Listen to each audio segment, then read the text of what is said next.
उस मन की ऐसी चाल है कि जरा सा असावधान साधक हुआ कि लक्ष्य से भ्रष्ट कर देता है। फिर यही मन निरुत्साहित कर देता है, विक्षिप्त कर देता है।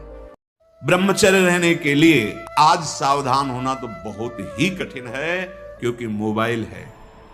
एक दृश्य देखा आज मिलने की, एक वैश्या किसी के साथ जंगल में से, उस दृश्य ने नीच आचरणों में फंसा दिया। एक दृश्य देखा, सौभरी ऋषि ने मछली की 50 राजकुमारियों से ब्याह किया जाके मानधाता की।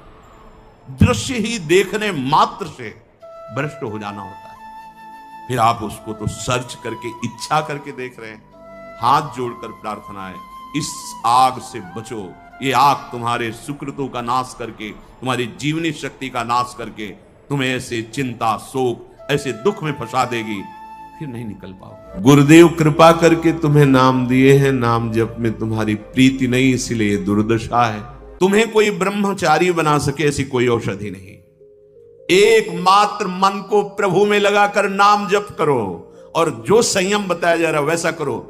भोग के बाद शांति नहीं मिलती है।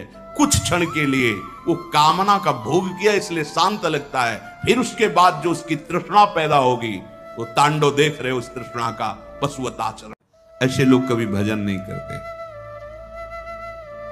अगर कोई भजन घर का सदस्य करने लगे तो भजन करने नहीं देते।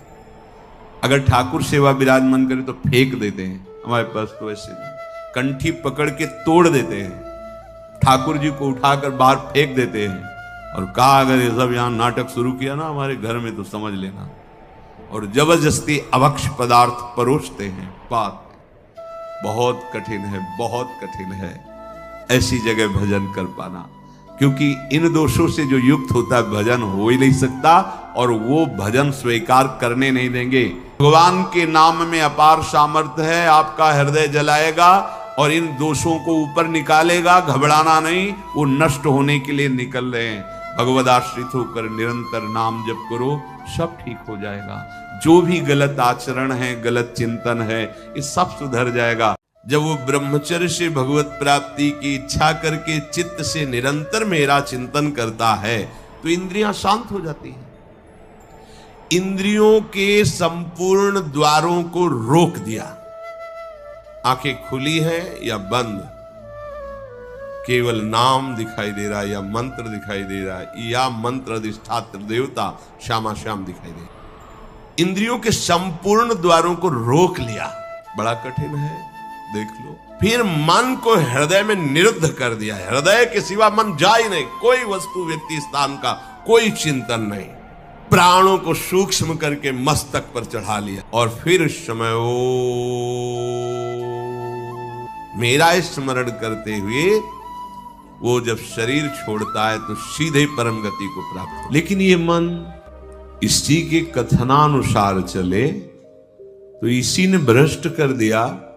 भ्रष्ट का तात्पर्य होता है जो हम लक्ष्य पे चढ़ रहे हैं उससे नीचे गिर जाना। हमारा लक्ष्य है प्रभु की प्राप्ति, जितेंद्रियता, लेकिन ये मन कई तरह से हमें भ्रष्ट करता है। यदि हमारा किसी से कभी कैसा भी संबंध है, कभी ये प्रियता से भ्रष्ट करता है, कभी भय से भ्रष्ट करता है, सामने वाला प्रतिकूल न हो जाए। बहुत ये सावधानी की जरूरत है। ये कभी भय करके, कभी प्रियता दिखा करके प्रियालाल से विमुख मार्ग का अनुसरण करता है। फिर ये इतना जलाता है, इसी ने भ्रष्ट किया, इसी ने मार्ग से गिराया, और यही इतना जलाता है कि फिर निरुत्साहित कर देता है, भगवत मार्ग में चलने लायक नहीं रखता है। बहुत कृपा पात्र और सुजान उपासक वही है जो इस दुष्ट की दुष्टता को पहचानता रहे। बाहर कोई शत्रु नहीं है, बाहर कोई हमारा कुछ नहीं बिगाड़ सकता। हमारा बिगाड़ने के लिए पर्याप्त है हमारा मन। ये मन ही दुर्दशा करे, मन ही इतना नीचता किए हुए है कि हम बार बार शास्त्र की बात सुनते हैं, बार बार सतमार्ग पर चलने का उत्साह बनाते हैं, और ये दुष्ट ऐसी चेष्टा कराएगा, ऐसा संकल्प बनाएगा फिर गिराकर निरुत्साहित कर देगा। जहां रति कर रहा है मन वहीं लगा देता है। निराश नहीं होना, इसकी चाल को पकड़ो। ये दो प्रकार से फंसाता है, प्रियता और भय से। बहुत मनन की हुई बात है। भयभीत तो होना मत, क्योंकि निश्चय कर लो कि मरना है, तो इससे ज्यादा भय क्या दे सकता है। हमारी इज्जत श्यामा श्याम है, इससे भी भयभीत मत हो। अगर गलती हो रही है सुधार करो, गलती हो गई है आपको कमजोर होने की जरूरत नहीं है। बहुत ध्यान से सुनना, आपको कमजोर होने की जरूरत नहीं है। प्रमाद स्थिति में हमसे गलती हो गई, हम उस गलती को दोबारा ना करें। और ध्यान दीजिए, वो गलती कराने वाला आपका मन है। जब आप आनंदित होंगे, जब आप उत्साहित होंगे, तब ये फंसाएगा। इसकी चाल है। इसीलिए जो उदासीन रहता है उसकी नजर अपने मन पे रहती है, और जरा सी भी उन्मत्तता आई कि फिर मन जो है वो ऐसी जगह फंसाता है। इसलिए बचो। इस दुष्ट की चाल बहुत विचित्र है, और जहां ये पवित्र हो जाता है तो यही भगवत स्वरूप हो जाता है। इसके लिए निश्चय करना पड़ेगा, प्राण चाहे चले जाएं, अब हम न प्रियतावश न भयवश गलत नहीं करेंगे। इसे पकड़ो। हम ये अंदर की बात कह रहे हैं, बहुत अंदर की पढ़ी हुई बात कर रहे हैं, यहां के रजिस्टर की पढ़ी हुई बात कर रहे हैं। ये बहुत दुष्ट मन है, बहुत दुष्ट। पूरे जीवन इस पर विश्वास न करें। खूब सूक्ष्मता से चिंतन की हुई बात कर रहे हैं। भक्ति के आनंद का जहां उल्लास प्रकट होता है वहीं खसक जाता है, बचा के निकलता है, और प्रियता या भय दिखा करके फंसा देता है।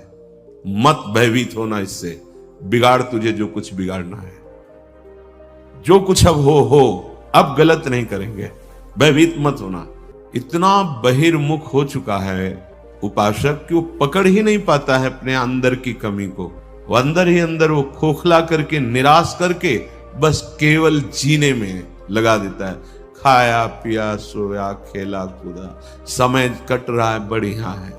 नहीं भाई, ये बहुत दुष्ट है मन। बार बार इसलिए कह रहे, इस पर कभी विश्वास न करो। जब तक शरीर का होश है तब तक सबसे बड़ा दुश्मन हमारा मन है, दूसरा कोई दुश्मन नहीं।